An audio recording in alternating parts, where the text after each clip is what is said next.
Hi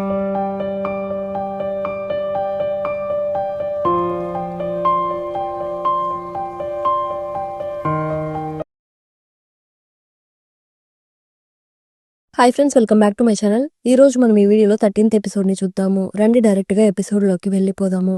ఇప్పుడు episode స్టార్టింగ్లోనే యున్బా ఇచ్చిన డ్రెస్ని వేసుకొని అంకుల్స్ యున్బా దగ్గరికి వచ్చి, నాకు ఈ డ్రెస్ చాలా బాగా నచ్చింది, నాకు ఈ డ్రెస్ ఎలా ఉందో చెప్పు అని యున్బాని అడుగుతున్నాడు. ఇంకేం చెప్పాలో అర్థం కాక చాలా బాగుందని అంటూ ఉంది. అంతలో అక్కడ ఉన్న వాళ్ళందరూ కలిసి వీళ్ళిద్దరి జంట చాలా చూడముచ్చటగా ఉంది, వీళ్ళిద్దరికి త్వరగా పెళ్లి చేసేయండి అని అంటూ ఉంటే ఆ మాటలు విని నాన్న హ్యాపీగా ఫీల్ అవుతున్నాడు. అక్కడ జరుగుతుందంతా చూసి హీరో తట్టుకోలేక నాకు కాస్త హెల్త్ బాలేదు అనేసి అక్కడ నుండి వెళ్ళిపోతున్నాడు. మీరేమంటున్నారు? నేనెప్పుడు అంకుల్ సూన్ పెళ్లి చేసుకుంటానని చెప్పాను? మాస్టర్ మాస్టర్ అని పిలుస్తూ ఆయన వెనకాలే పరిగెడుతూ ఉంది. మాస్టర్ ఏమైంది? ఎందుకు సగంలోనే వెళ్ళిపోతున్నారు? ఫుడ్ ఏమైనా నచ్చలేదా? ఆ రోజు నన్ను ఎందుకు ముద్దు పెట్టుకున్నావు అని హీరో అడుగుతున్నాడు. అది మాస్టర్, ఆ రోజు నేను కాస్త మైకంలో ఉన్నాను, అందుకే అనుకోకుండా ముద్దు పెట్టేశాను. ఏంటి అనుకోకుండా జరిగిందా? మాస్టర్, మీరు కూడా నన్ను ఒకసారి ముద్దు పెట్టుకున్నారు కదా, దానికి దీనికి చెల్లు, మన మధ్య అసలు ఏం జరగలేదు అన్నట్టుగా వాటి గురించి మర్చిపోదామని అంటూ ఉంది. ఏంటి ఏం జరగలేదు అన్నట్టు అనుకోవాలా? నీకు ఎలా కనబడుతున్నాను? సరే సరే కూల్ అవ్వండి, నా మీద కోపపడకండి మాస్టర్, నేను చేసిన తప్పుని నేనే సరిదిద్దుకుంటాను. ఎలా సరిదిద్దుకుంటావు? అది మాస్టర్, మనమిద్దరం పెళ్లి చేసుకుందామని అంటూ ఉంది. నువ్వు చాలా ఓవర్గా చేస్తున్నావు, నేను నీతో మాట్లాడడానికి సిద్ధంగా లేను అని చెప్పేసి హీరో అక్కడి నుండి వెళ్ళిపోతున్నాడు. ఈయనెందుకు ఇంతగా కోపడుతున్నాడు? నన్ను క్షమించడంట, అలానే పెళ్లి కూడా చేసుకోడంట, నేను ఇంకేం చేయాలి అని అనుకుంటూ ఉంది. అక్కడ జరిగిందంతా తలుచుకొని బాధపడుతూ నెమ్మదిగా ఫాక్స్ రూపంలోకి చేంజ్ అయిపోతున్నాడు. యున్బా ఇప్పుడు మళ్ళీ పార్టీ హాల్ దగ్గరికి వస్తూ ఉంటే కజిన్ పరిగెత్తుకుంటూ యున్బా దగ్గరికి వచ్చి, యున్బా మాస్టర్ ఎక్కడికి వెళ్లారని అడుగుతూ ఉన్నాడు. ఈ అబ్బాయిలని అర్థం చేసుకోవడం చాలా కష్టము అనేసి మందు తాగుతూ ఉంది. నీకు హెల్త్ బాలేదు, నువ్వు తాగకూడదు అని కజిన్ ఆపుతున్నాడు. కానీ కియాన్ యున్బాని ఎంకరేజ్ చేస్తూ తనకి కంపెనీ ఇస్తూ ఉంది. మేము కంపెనీ ఇస్తామని అందరూ తాగుతూ ఉన్నారు. అంతలో అక్కడున్న వాళ్ళందరూ పరిగెత్తుకుంటూ వెళ్తూ ఉంటే మన హీరో కూడా వాళ్ళ వెనకాలే వెళ్తున్నాడు. అలా వెళ్తూ వెళ్తూ మన హీరో మెయిన్ హాల్ లోకి వస్తున్నాడు.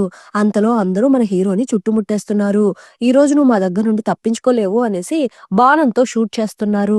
స్పీడ్ గా గెంతుకుంటూ అక్కడి నుండి తప్పించుకుంటున్నాడు. బుజ్జినక్కని తరుముకుంటూ గార్డ్స్ వెళ్తున్నారు. ఇక్కడేమో మన యున్బా ఫుల్ గా తాగుతూ ఉంది. ఇంక చాలా ఆపండి, ఈ రోజు ఏదో తేడాగా ఉంది. అయినా మా నాన్నకి భయపడి మీరెవరు నాతో కలిసి తాగేవాళ్ళు కాదు కదా, కానీ ఈ రోజు నాతో పాటు తాగుతున్నారేంటి? నిజం చెప్పండి, అసలు ఇక్కడ ఏం జరుగుతుంది? అవును, వీళ్ళు మన దగ్గర ఏదో దాస్తున్నారు, మర్యాదగా నిజం చెప్పండి అని కజిన్ అడుగుతున్నాడు. మన ప్యాలెస్ లోకి ఒక నక్క చొరబడింది, మన హెడ్ దాన్ని వేటాడడానికి వెళ్లారని అంటున్నాడు. అది విని హీరోయిన్ షాక్ అయిపోతూ ఉంది. ఇక్కడేమో వాళ్ళందరూ కలిసి మన హీరోని చుట్టుముట్టేస్తున్నారు. అంకుల్ సూ ఏమో నీకు బాగా గాయాలయ్యున్నాయి, నువ్వు ఇక్కడ నుండి తప్పించుకోలేవని అంటున్నాడు. అంతలో హీరో అక్కడి నుండి ఎస్కేప్ అయిపోతున్నాడు. అంకుల్ సూ వెంటనే బాణాన్ని గురిపెడుతున్నాడు. అంతలో మన యున్బా అడ్డం వచ్చి హీరోని కాపాడుతూ ఉంది. యున్బాకి లైట్ గా గాయమవుతూ ఉంది. యున్బా చేసిన పనిని చూసి అందరూ షాక్ అయిపోతున్నారు. ఈమెందుకు ఫాక్స్ ని కాపాడింది? యున్బా, నువ్వు ముందు దాన్ని కిందికి వదిలిపెట్టు, త్వరగా కిందికి రాని నాన్న అంటున్నాడు. కానీ యున్బా అవేమీ పట్టించుకోవడం లేదు. ఇది నా ఫ్రెండ్, ఎందుకు మీరందరూ దీన్ని ఒక శత్రువులాగా చూస్తున్నారు? ఎంత చెప్పినా యున్బా మాట వినకుండా బుజ్జినక్కని తీసుకుని అక్కడి నుండి ఎగిరిపోతూ ఉంది. తనకి ఆల్రెడీ గాయమైంది, తను అతన్ని హ్యాండిల్ చేయలేదని అంటున్నాడు. వెంటనే వాళ్ళని ఫాలో చేయండి అని నాన్న అంటున్నాడు. ఇప్పుడు యున్బా బుజ్జినక్కని ఒక లోయ దగ్గరికి తీసుకుని వచ్చి, బుజ్జినక్క నువ్వు త్వరగా ఇక్కడ నుండి వెళ్ళిపోని అంటూ ఉంది. కానీ హీరోకి అక్కడ నుండి వెళ్ళిపోవడం ఇష్టం లేదు. బుజ్జినక్క హీరోయిన్ గాయాన్ని చూస్తూ నిలబడుకుని ఉంటే, నువ్వు నా గురించి బాధపడకు, నువ్వు ముందు ఇక్కడ నుండి వెళ్ళిపోని అంటూ ఉంది. అంతలో అంకుల్స్ వాళ్ళ టీం తో పాటు అక్కడికి వస్తున్నాడు. బుజ్జినక్కకి ఏం కాకుండా యున్బా చూసుకుంటూ ఉంది. నువ్వేం చేస్తున్నావు, నీకు అర్థమవుతుందా అని అంకుల్స్ అడుగుతూ ఉంటే, ఇది నా ఫ్రెండ్, నువ్వు దాన్ని ఫ్రెండ్ అనుకుంటున్నావా, కానీ అది నిన్ను బాగా యూజ్ చేసుకుంటుంది. నేను బుజ్జినక్కని పూర్తిగా నమ్ముతున్నాను, దాన్ని గాయపరచడానికి నేను ఒప్పుకోనని అంటూ ఉంది. నువ్వు నన్ను నమ్మడం లేదు, కానీ ఆ నక్కని నమ్ముతున్నావా? ఈ రోజు నీ కోసం దాన్ని విడిచిపెడుతున్నాను అని అంకుల్స్ అంటున్నాడు. హీరోయిన్ హ్యాపీగా ఫీల్ అవుతూ, బుజ్జినక్క నువ్వు వెంటనే ఇక్కడ నుండి వెళ్ళిపోని అంటూ ఉంది. కానీ యున్బా అటువైపుకి తిరగగానే అంకుల్స్ తన పవర్స్ ని యూజ్ చేసి బుజ్జినక్కని అటాక్ చేస్తున్నాడు. ఎక్కడ యున్బాకి ఆ పవర్స్ తగులుతుందేమో అనుకుని బుజ్జినక్క వాంటెడ్ గా వెళ్లి ఇరుక్కొని ఎగురుకుంటూ వచ్చి లోయలో పడిపోతూ ఉంది. అది చూసి యున్బా బుజ్జినక్కని చూసి అరుస్తూ తను కూడా ఆ లోయలో దూకేస్తూ ఉంది. అంకుల్స్ అదంతా ఎక్స్పెక్ట్ చేయలేదు. యున్బా కిందకి వెళ్తూ ఉంటే హీరో తన హ్యూమన్ ఫామ్ లోకి మారిపోయి యున్బాని పట్టుకుంటున్నాడు. మాస్టర్ మీరా అని యున్బా షాక్ అయి చూస్తూ ఉంది. ఇక్కడేమో నాన్న కూడా అక్కడికి వస్తున్నాడు. జరిగిందంతా తెలుసుకుని షాక్ అయిపోతున్నాడు. మాట్లాడడానికి సమయం లేదు. వెంటనే వెళ్లి తన్ని వెతకండి అని అంటున్నాడు. ఇక్కడేమో వీళ్ళిద్దరూ సేఫ్ గా ల్యాండ్ అయ్యి ఆ పొజిషన్ లోనే నిలబడుకుని ఉన్నారు. హీరోయిన్ కాస్త పక్కకు జరగగానే హీరో తన గాయాన్ని చెక్ చేయడానికి వెళ్తున్నాడు. బుజ్జినక్క, నువ్వు అక్కడే ఆగు, నా దగ్గరికి రాకు. నువ్వు నన్ను ఆట పట్టిస్తున్నావు కదా. నువ్వేదో ఒక మంత్రాన్ని యూజ్ చేసి మా మాస్టర్ రూపంలోకి మారిపోయావు, కరెక్టే కదా అని అడుగుతూ ఉంటే లేదు అన్నట్టుగా హీరో తల ఊపుతున్నాడు. నీ బుజ్జినక్కని నేనే, అలానే నీ మాస్టర్ ని కూడా నేనే, ఇది నిజమని అంటున్నాడు. వెంటనే తనకి బుజ్జినక్కతో గడిపిన మెమరీస్ అంతా గుర్తుకు వస్తూ ఉన్నాయి. అతను ఫాక్స్ రూపంలో ఉన్నప్పుడు ఆమె అతనితో కలిసి పడుకున్నది, అలానే బాత్రబ్ లో ఉన్నది, అవన్నీ తలుచుకొని మీరే ఆ బుజ్జినక్క అని తెలుసుంటే నేను అసలు మిమ్మల్ని కాపాడేదాన్నే కాదు. హీరో తనని కూల్ చేయడానికి వెళ్తూ ఉంటే నా కోపం తగ్గే వరకు మీరు నాతో మాట్లాడకండి. ఇప్పుడు హీరోని బాగా తిట్టేసి నేను కాసేపు ఒంటరిగా ఉండాలనుకుంటున్నాను అనేసి తన అక్కడి నుండి వెళ్లిపోతూ ఉంది. హీరో కూడా యున్బా వెనకాలే వెళ్తున్నాడు. అంతలో తనకి ఒక ఇల్లు కనిపిస్తూ ఉంది. మీరు బయటే తగలడండి అనేసి యున్బా డోర్ లాక్ చేసుకుంటూ ఉంది. అయిపోయింది, అంతా అయిపోయింది. బుజ్జినక్క అనుకుని నేను ఇంతకాలం మాస్టర్ ని హగ్ చేసుకున్నాను. ఒక్క నిమిషం ఉండు. నేను బుజ్జినక్కకి రోజు ముద్దు పెట్టేదాన్ని, పైగా దాన్ని జాగ్రత్తగా చూసుకునేదాన్ని. అయినా మాస్టర్ ఎందుకు నా మీద కోపంగా ఉన్నాడు? యాక్చువల్ గా అతను చేసిన పనికి నేనే అతని మీద కోప్పడాలి అని అనుకుంటూ ఉంది. అంతలో ఆ గాయం వల్ల యున్బాకి కాస్త పెయిన్ స్టార్ట్ అవుతూ ఉంది. ఏమైంది అని హీరో అడుగుతూ ఉంటే ఏం లేదు, నేను చూసుకోగలను, మీరు బయలుదేరండి అని అంటూ ఉంది. హీరో అక్కడి నుండి వెళ్లిపోతున్నాడు. కొంత సమయం తర్వాత హీరోకి గాయమైన మ్యాటర్ యున్బాకి గుర్తుకు వస్తూ ఉంది. వెంటనే అతన్ని చూడడానికి బయటకు వస్తూ ఉంది. కానీ హీరో అక్కడ లేడు. మళ్ళీ చెప్పా పెట్టకుండా వెళ్లిపోయాడా? ఖచ్చితంగా నేను అతని కోసము వెతకను అని అనుకుంటూ ఉంది. కానీ వెంటనే హీరోని వెతుక్కుంటూ అడవిలోకి వస్తూ ఉంది. అంతలో హీరో అక్కడికి వస్తున్నాడు. హీరో చేతిలో చాలా మూలికలున్నాయి. యున్బా కోసం తెచ్చినట్టు ఉన్నాడు. హీరో ఇప్పుడు మెడిసిన్ ని రెడీ చేస్తూ ఉంటే మీకు కూడా గాయమైంది కదా, ఇప్పుడు ఎలా ఉంది అని యున్బా అడుగుతూ ఉంది. నాకేం కాలేదు, జస్ట్ చిన్న చిన్న గాయాలయ్యాయి అంతే అని తోసిపుచ్చేస్తున్నాడు. నిజంగానే నా ఐడెంటిటీ గురించి నీ దగ్గర దాచాలనుకోలేదు.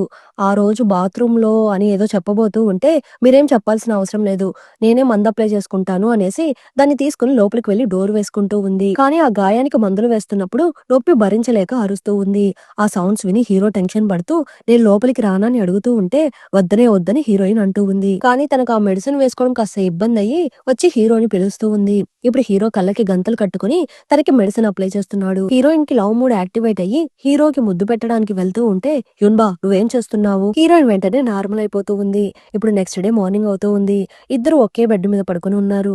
ఫస్ట్ హీరోయిన్ నిద్ర లేచి ఎప్పట్లాగానే మన హీరో అందాన్ని చూసి మురిసిపోతూ ముక్కుని టచ్ చేస్తూ ఉంటే హీరో వెంటనే నిద్ర లేచి యున్బా చేతిని కొరుకుతున్నాడు. మీరు బుజ్జినక్క రూపంలో ఏ అమ్మాయి రూమ్ లో పడితే ఆ అమ్మాయి రూమ్ లోకి వెళ్లి ప్రాబ్లమ్స్ క్రియేట్ చేయకండి అని అంటూ ఉంటే నేను ఎప్పుడైనా నీ దగ్గర ప్రాబ్లం క్రియేట్ చేశానా? అయినా నన్ను రోజు రూమ్ కి తీసుకుని వెళ్ళింది ఎవరు అని అడుగుతున్నాడు. యున్బా వెంటనే అతని నోరు మూసేస్తుంది. ఇప్పుడు ఇద్దరు ముద్దు పెట్టుకోబోతున్నారు. Just miss. అంతలో గార్డ్స్ అక్కడికి వస్తున్నారు. నీకేం కాలేదు కదమ్మా అని నాన్న అడుగుతున్నాడు. అయినా ఫాక్స్ డిమాన్ ఎక్కడికి వెళ్ళింది? మీరు వెతుకుతున్న మ్యాటర్ తెలుసు కూడా ఆ నక్క ఇక్కడే మీకోసం వెయిట్ చేస్తుంటుందా? అదెప్పుడో పారిపోయిందని అంటూ ఉంది. కానీ నాన్న మాత్రం లోపలికి వెళ్లి చెక్ చేస్తున్నాడు. యున్బా అంకుల్ సో మీద కాస్త కోపంగా ఉంది. మీరు అనుకున్నట్టు ఆ బుజ్జి నక్కేం నన్ను గాయపరచలేదు, కానీ మీరు నన్ను మోసం చేశారు కదా. అలా ఏం కాదు యున్బా, నువ్వెక్కడ దాన్ని ఇష్టపడుతున్నావేమో అని నేను కాస్త భయపడిపోయాను. ఏంటి లవ్వా అని హీరోయిన్ షాక్ అయి చూస్తూ ఉంటే అంతలో నాన్న బయటకు వస్తున్నాడు. ఇందాక నాన్న లోపలికి వెళ్ళాడు కదా, అక్కడ హీరో ఉండడాన్ని గమనించి ఉంటాడు. కానీ బయటకు వచ్చి అక్కడ ఎవరూ లేరని అంటున్నాడు. మాస్టర్ కి ఏమైందో ఏమో అని టెన్షన్ పడుతూ యున్బా అక్కడి నుండి వెళ్లిపోతూ ఉంది. ఇక్కడేమో సూహెడ్ కి మెలకు వస్తూ ఉంది. ఫాక్స్ క్లాన్ కి చెందిన వాళ్ళు మన వాళ్ళందరినీ చంపేశారా అన్న సమాచారాన్ని అందరికీ తెలియజేయండి. శాంగ్ మాస్టర్, అదే మన హీరో, కరెక్ట్ టైంలో నాకు సహాయం చేశారు. నెక్స్ట్ టైం అతన్ని మీట్ అయినప్పుడు అతనికి థ్యాంక్స్ చెప్పాలని అంటున్నాడు. ఇప్పుడు నాన్న హీరోని మీట్ అవ్వడానికి వస్తున్నాడు. నువ్వు నిన్న నా కూతురు ప్రాణాన్ని కాపాడావు, అందుకే నిన్న నీ గురించి ఎవరికీ చెప్పలేదు. అదే సమయంలో నువ్వు ఒక నక్కవి, నువ్వు మా ఊర్లో ఉండడానికి వీల్లేదు, అలానే నువ్వు ఇంకెప్పుడు యున్బాని మీట్ అవ్వకూడదని అంటున్నాడు. హీరోకి ఏం చెప్పాలో అర్థం కావడం లేదు. కొన్ని వందల సంవత్సరాల నుండి హ్యూమన్ క్లాన్ అలానే ఫాక్స్ క్లాన్ వేరువేరుగానే జీవిస్తున్నారు. వాళ్ళిద్దరి మధ్య అస్సలు సెట్ కాదు.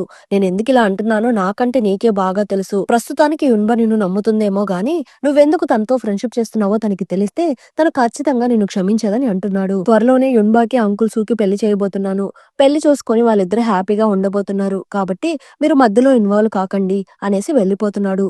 పోతూ పోతూ నువ్వు మళ్ళీ యున్బా లైఫ్ లోకి వస్తే నేను చూస్తూ ఊరుకోనని అంటున్నాడు. ఇక్కడేమో యున్బా అంకుల్ సూ చెప్పిన మ్యాటర్ గురించి ఆలోచిస్తూ ఉంది. కజిన్ అలానే కియాన్ కూడా అక్కడే ఉన్నారు. ఇప్పుడు యున్బా వాళ్ళిద్దరిని దగ్గరికి పిలిచి లవ్ గురించి మీ ఒపీనియన్ ఏంటి అని అడుగుతూ ఉంది. ఆ మాటలు విని వాళ్ళిద్దరూ షాక్ అయిపోతున్నారు. ఒకరి మొఖాలు ఒకరు చూసుకుంటున్నారు. నేనిప్పుడు ఏమడిగానని, ఎందుకు మీరిద్దరు కాస్త విచిత్రంగా ప్రవర్తిస్తున్నారు? ఒకవేళ మీరిద్దరేమన్నా చాచా అలా ఏం లేదు. యున్బా వెంటనే హీరో క్యారెక్టర్ గురించి ఇండైరెక్ట్ గా చెప్తూ అలాంటి అబ్బాయి ఎలాంటి అమ్మాయిల్ని ఇష్టపడతారని అడుగుతూ ఉంటే ఖచ్చితంగా నీలాంటి అమ్మాయిలైతే ఇష్టపడడు అని కియాన్ అంటూ ఉంది. యున్బాకి కాస్త కోపం వచ్చి ఏం నాకేం తక్కువ అని అంటూ ఉంది. కజిన్ వెంటనే నువ్వు చెప్పిన లక్షణాలన్నీ మన మాస్టర్ దగ్గరున్నాయి. కానీ అలాంటి వ్యక్తులు మోస్ట్లీ సైలెంట్ గా ఉంటూ బాధ్యతగా ఉండే అమ్మాయిలంటేనే ఇష్టపడతారు. దేని గురించి బాధపడకుండా బాధ్యత లేకుండా ఊరంతా ఖాళీగా తిరిగే నీలాంటి అమ్మాయిల్ని మాస్టర్ ఇష్టపడడని అంటున్నాడు. అది విని యున్బా వాళ్ళిద్దరిని బయటకు తోసేసి తలుపులు వేసేస్తూ ఉంది. ఇప్పుడు ఏమన్నానని యున్బా నా మీద ఎంత కోప్పడుతుంది. సరే సరే అనేసి కజిన్ జేబులో నుండి ఆ దువ్వెని తీసి కియాన్ కి ఇస్తున్నాడు. ఇది నీకోసమే కొన్నానని అంటున్నాడు.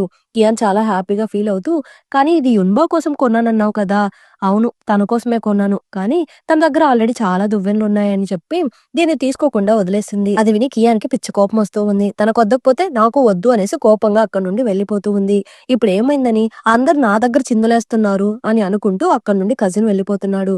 అంతటితో ఈ ఎపిసోడ్ ఎండ్ అయింది. మళ్ళీ నెక్స్ట్ ఎపిసోడ్ లో కలుద్దాం. ఈ ఎపిసోడ్ ఎలా ఉందో తప్పకుండా కమెంట్ చేయండి. ప్లీజ్ సపోర్ట్ చేయండి. Thanks for watching.